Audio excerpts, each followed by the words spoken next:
What up, TikTok? Sinful One, Sinful Cross, coming to you early Sunday morning. Hope you guys are having a great weekend.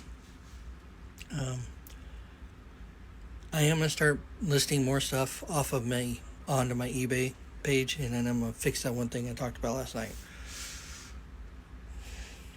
But I wanted to come on here because, yet again, I'm seeing people buy stuff. Because one, it's cool. Two, it's because somebody else bought it, so I must have it. Three, you forget my little finger.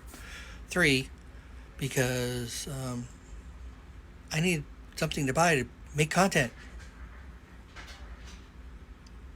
I don't buy stuff to make content. I was starting to, but my collection right now is based on what I want. What I want for this collection. You guys already know I'm downsizing my freaking collection right now. I'm about to sell off a bunch of stuff. One, yes, because I need money. Two, I have too much crap. Again, I'm getting to where I have so much stuff. It's as bad as when I lived in Kansas. When I was in my 20s, I bought every figure there was. If it looked cool to me, oh, I gotta have it. This is before all this whole TikTok, YouTube, social media crap is going on right now. Or the toy community. I was collecting before there was ever a toy community. But Toy Biz Marvel Legends, I had everything, including 12-inch versions of Thor and Hulk. I'm not a big fan of either one of them. I am now because, the MCU, but I was never a fan of the comics, but they're Marvel Legends, I gotta have them. I had versions of Spider-Man. Not a fan of Spider-Man. I'm not saying the comics suck. I just never was into the character until the movies.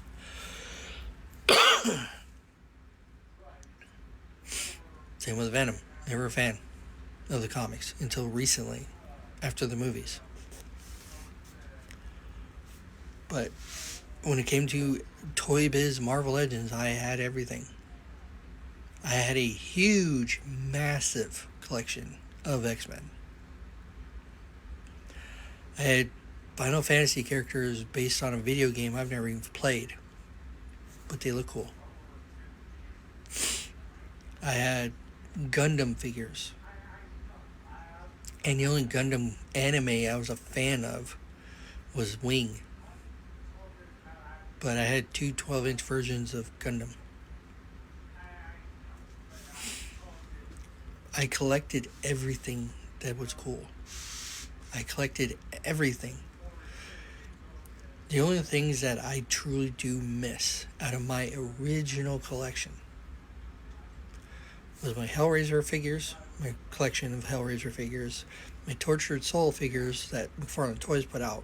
And I'm talking about the Hellraiser figures that NECA originally put out. I miss those.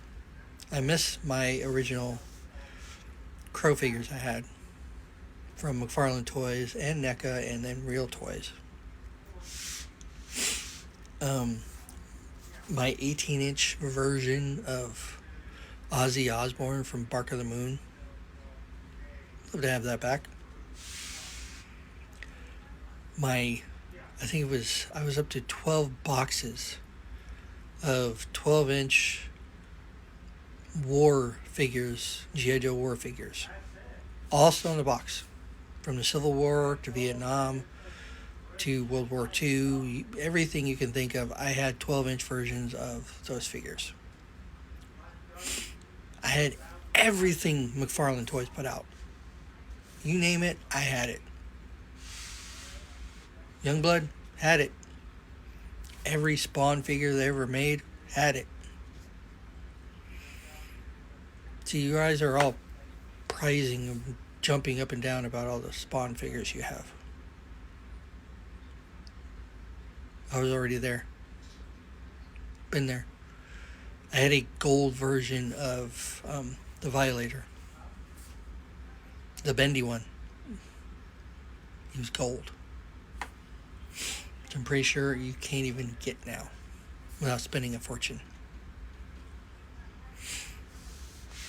But that's just it. When I left Kansas and went to New Mexico, I didn't collect anything. Didn't collect comics, figures, nothing. And when we moved out of the apartment I was living in, where I was living in the living room, when I got my own room, yeah, I started collecting mostly action figures based on video games that I was a fan of. Because we all know the collector's editions started going up and up and up and in price. And I told myself, that's all you're collecting. You're not doing any more. Then I went to this. Then I went to that. Then I went to Mizco's. Then I went to more McFarlane. Then I went to DC Multiverse. Then I went to this and this and this. Mortal Kombat 11. I have the entire set except for one figure. Johnny Cage. Now originally I was going to finish the collection and try and buy Johnny Cage, but he's expensive as hell. There's one piece of advice I can give you guys. Collect for you. Collect what you love. Collect stuff that you can actually afford. Collect for what room you have. If you have limited room, you have a room that you put stuff in, that's a collection you have. And then love what you have. Don't keep going. But I need to add more. No, you don't. No, you don't. But I need to start a new collection. No, you don't. You need to love what you have. And that's where I'm at. I'm loving what I have. Like I said, there are a few things that I have on pre-order that are either to finish a collection or it's stuff I would love to add to like my horror shelf. I have a Pennywise from, Welcome to Derry, where he's completely covered in blood. No reason. It looks awesome. And I would love to replace my other Pennywise that I have. That's Bill Skarsgård. And the only reason I want to replace that one's starting to get very much beat up. It's the only reason I want to replace it. That, and for some reason, it came with a hand that's weird. It's like flat. Like literally, they took an iron and flattened his hand out. But that's the only reason I want to replace it. Not because I hate that actor or anything like that. Figure's getting beat up, so I want to kind of replace the figure. But again, it's something that I would like. The crow statue that I mentioned, yes, I pre-ordered it. It's not coming out for a while, so I should have time to get a job. But it's something that's going to go to a collection. I'm not buying just to buy. As much as there's tons of figures on the internet that I'm like, oh God, I have this. I need to have this. No. This is what I have. This is what I love. As you saw, I've been trying to figure out how to get other stuff out, including the gargoyles. Why? Because I love that collection. People, if I can give you advice, please buy what room you have and then only buy what you know about and love. Don't overdo it. Till next time, guys, have a great weekend, have a great Sunday. But above else, however I want to say it, I'm still not awake yet, but stay sinful.